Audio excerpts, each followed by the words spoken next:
Градошти беше домаќин на боречки клуб Балканец, успешен организатор на 41-то издание на меѓународниот турнир Македонски бисер. Свечениот церемонијал на отварањето на турнирот започна со интонирање на македонската химна и со фолклорен културно-уметнички репертоар. Кратко излагање пред присутните има председателот на Федерацијата на боречки спортови на Македонија Бетин Вранези, како и председателот на Македонскиот олимписки комитет Васил Топурковски.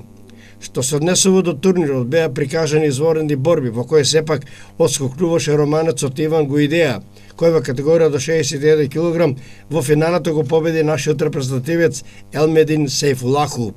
Од страна на турците жири, токму Иван Гуидеа беше прогласен за најдобар и тој освојувач на трофеот Македонски бисер. Елмедин Сейфулаху пак беше прогласен за најдобар домашен борец, додека Павел Вервел од Белорусија беше прогласен за најдобар странски борец. Во знак на благодарност, организаторите доделија посебни признанија на Васил Топурковски, како и на некогашните боречки легенди Зоран Шоров и Шабан Саидиу.